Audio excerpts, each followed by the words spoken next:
one of the most pressing issues now in the Hareidi public, the Hareidi world, is the question about the draft. business. Yeah. So you can. It's very, very clear on that the yeshiva students will never be drafted. And that will, like by hook or by crook, as I say, it's in the current form how the army is, which is a secular army run by secular people. The yeshiva boys can never be allowed to be in such an environment, just like we protect our kids from when they're born until they're 18.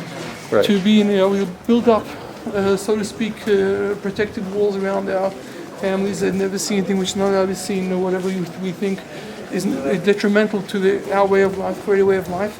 And certainly will continue that way throughout yeshiva life as well, and certainly when they're young men. I don't know what the Rebbe holds about 27, 28-year-olds going to the army, but certainly at a tender age of 18, there'll be no way there'll be any concession on that. And other national service, other like non-army but national service stuff?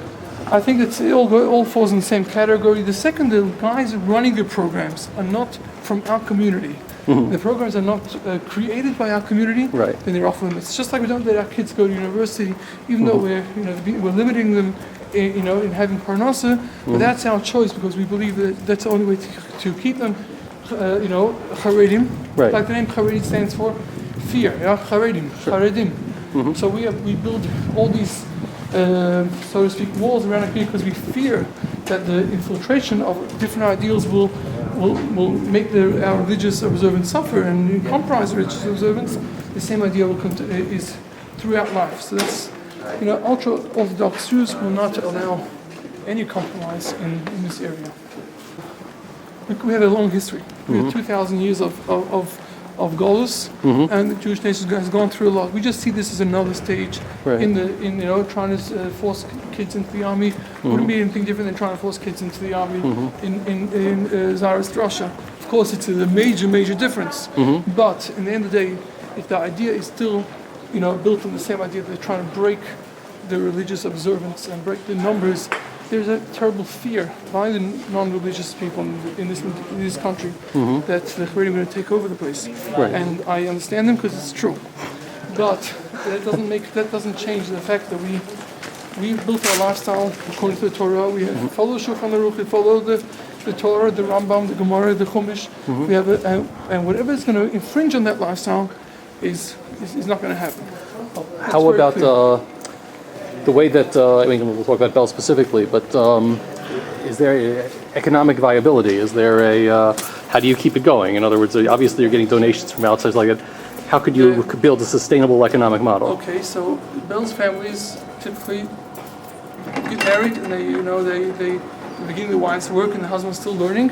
But after a very short while, then every person has to see how he's going to be building his whether he's able to continue, supporting such a lifestyle. And once he realizes that it's not the case, not just once he realizes, much before he reaches that stage, he'll be learning, going to night courses to learn a trade, whether it's within computers or accounting, something which is you can still remain truly a Chassidic Torah Jew throughout. And let me just show you something very interesting. Okay. The community actually supports guys who they give them a stipend to pay for them as they're going out to learn a trade. And here you see right over here, in the third clause, you see that one over there? Yeah. You get the Hebrew as well, yeah? Which is they actually pay guys to learn a trade. And that won't be happening when they're yeshiva boys, only after they're married. After they're married, they learn English, they learn mathematics, whatever is necessary. At what age does this happen? This typically would start at age 22, okay, and 23, 24. Is it your own institutions of learning the trades? It's all Hareidi institutions, which are not only for Belz. Right. They are for all Hareidim. And guys typically who will have a job, their clients will be from the Belz community. So if there's a guy who's an accountant, a Belz guy, all his clients will be from the Belz community, and the guy's a computer technician, etc. Whatever they do, they'll have their clients from the community. So we support each other. Certainly, the idea of not doing anything and not being able to support a family and living on donations is not acceptable. Another very accepted thing in our community is what's called the Yisachar Zavulun agreement, where guys who are learning seriously, 12, 14, 16 hours a day, they're being supported privately by richer people throughout the world who take on this particular guy as their partner. He's the guy out doing the trade, he's the guy sitting and learning, and there are very many such cases, and these guys are supported by them as a private, on an individual basis. There's a kollel which are for guys who are going to become rabbanim, so it takes 20 years of studying to become a rabbi. That kollel gets a much larger stipend. These are guys who have the abilities and have the good head, so to speak, and they're the ones that show a promising future. They're being supported as well with larger stipends. They should be able to reach their potential. But no one is just left, don't work, don't do anything. That's chas v'shalom, not a way of. How much of the Belz lifestyle is being supported directly or indirectly by tax breaks, lower rate loans by the Israeli government, or anything like that?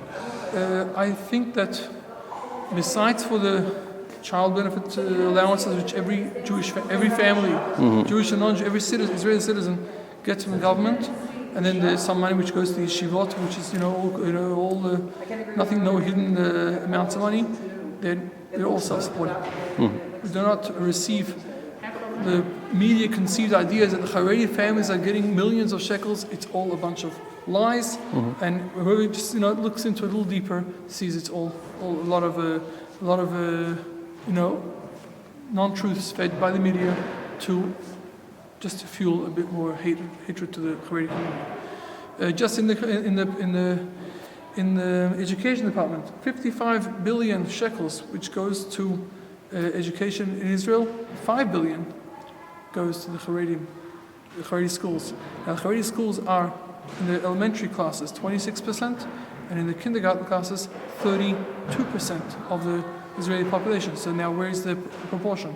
So obviously, we're getting much less. We take much less. We understand that if we're not, whatever you call it, we are happy to take less and let us live our Hareidi lifestyle. And if you don't want to give us any money, no one's going to force us by not giving money to change the Torah. Like I told the journalist from Reuters who came to shul, I said, offer a child $1 million and he won't put on the line on Shabbos. We don't give up our Yiddishkeit for money or for anything else. So we're back to, like we were many years ago, we had different Ziyonis, so this is another Ziyon for the Jewish Hareidi community where they're going to stand strong and keep the Torah. Certainly, the Dati community, and just take the modern Orthodox community in America, where out of 100 kids, 80 of them, when they're in the teens, are not Shomer Shabbat.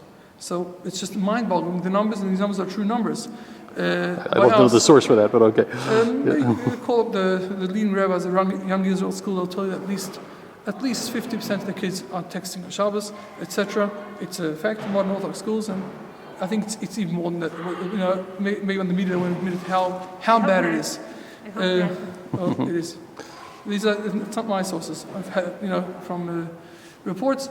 By us, we want to make sure that 100% of our kids remain from. And if chas v'shalom we lose even one, then it's terrible.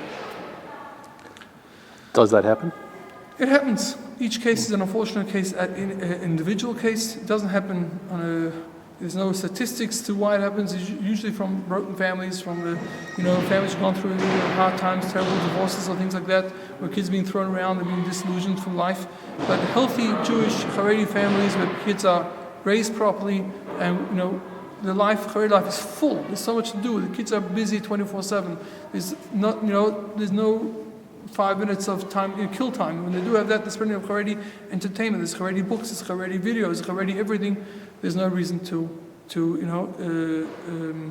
drop whatever it's called, to abandon the ship as they call it.